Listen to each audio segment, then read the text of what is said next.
Hey guys, it's me, cyoubx. As you all know by now, I stopped cubing seriously probably 4 years ago, and I actually stopped solving cubes completely over a year ago, as in I literally had not touched a cube since mid-2018.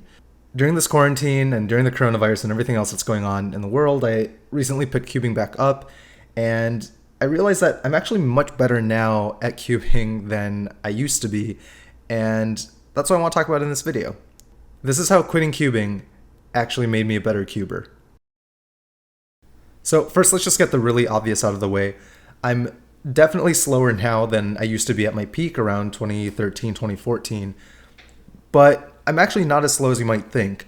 The very first average of 5 that I did since this entire break, so this is over a year of no cubing, very first average of 5 I did was a low 14. I think it was a 14.14. And the average of 12 was a mid 14. So at my peak, I was around, I would say safely high 10, low 11. So it's slower. It's like 3 seconds slower. But I very, very quickly brought that down. So at this point, I've actually done around 800 or 900 solves, and I'm very, very comfortably averaging sub 12. A big, big part of that improvement was actually just getting used to the turning again. It was a really long time since I've done any sort of finger tricks or any sort of turning, and just being more familiar with the cube and the way that my particular cubes worked helped a lot in just bringing my time back down.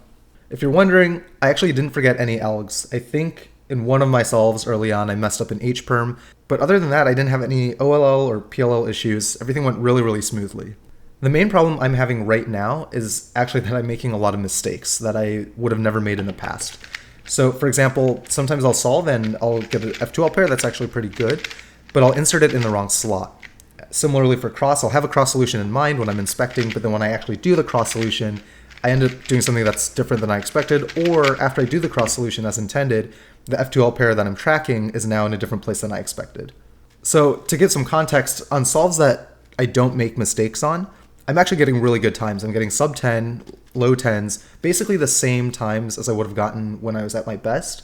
The problem is when I'm doing averages of 100 or averages of 12 even, I'm getting a lot of solves where I'm making these mistakes. And for an average of 12, it only takes, 2 or 3 solves for you to ruin an average. And that's sort of the problem I'm facing right now. But with that aside, there are a lot of improvements I've made since quitting cubing, and I want to talk about those now. The first is I'm actually dual color neutral now. A long time ago, I tried learning to do solves on yellow cross because I figured if there was a bad solution for white, maybe yellow would be better. This is why most people do dual color neutral to begin with. It just never really clicked for me. I would always get confused during F2L pairs, and even OLL and PLL would always be a little bit weird. I don't think it was really significantly slower for the last layer algs, but it just never felt comfortable. But now I'm actually getting basically the same times as I would on white cross, which is really interesting. The disclaimer though is that I haven't done an average of 100 on only yellow cross, and what I would suspect is that my average would be about a half second slower. But I'm only doing yellow cross on situations where it's really, really bad on white, and that difference is basically offset by the fact that the white cross would take much, much longer. In terms of the rest of the solve, my F2L is a little bit shaky, but again, I think I'm about a half second slower total doing F2L on yellow cross, and again, that's offset by the much better cross solutions I often get on yellow. The next thing that I'm a lot better at now than I used to be is turning accuracy.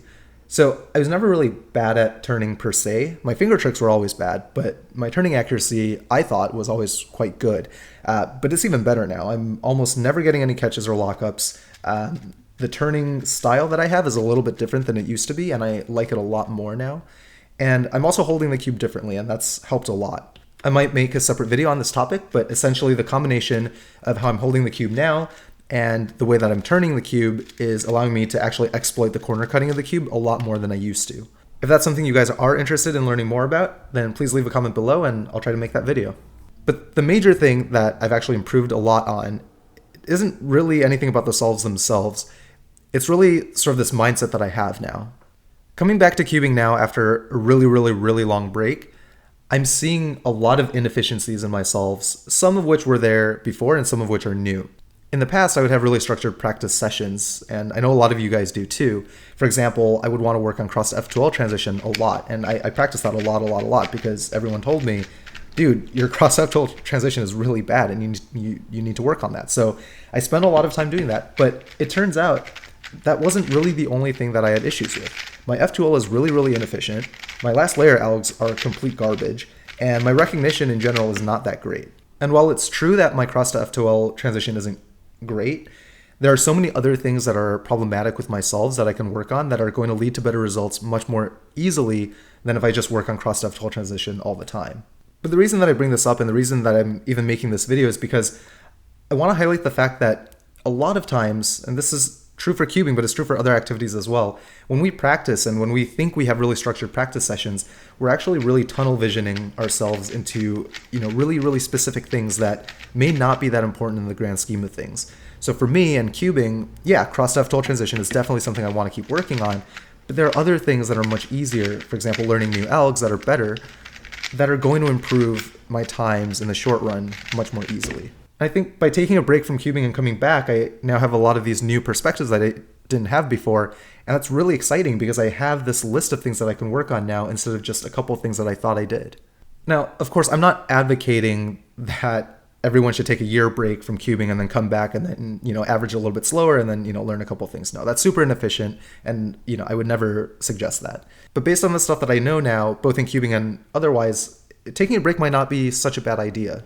I think an underlying theme in all of these things that I've now, gotten better at in cubing has a lot to do with breaking bad habits. Bad habits are pretty common in all activities in sports, but with cubing in particular, it's kind of dangerous because solve times are so short that you could sit down for a session and let's say practice for an hour and you crank out 100 solves, and if you do the same thing over and over again, within a couple of days, you're already going to have some habits that have formed, and you compound that over years and years of practice, and you can imagine that you're going to have a lot of habits that are good, because you're getting better at cubing, of course, but you're also going to settle on things that are not so great that you've just sort of taken for granted and you no longer really think about because to you it's normalcy. For me, taking a break from cubing was really helpful because it actually helped me identify a lot of these bad habits, and for a couple of these things, such as turnstile, it actually just broke the bad habit completely, and in some ways I had to learn fresh.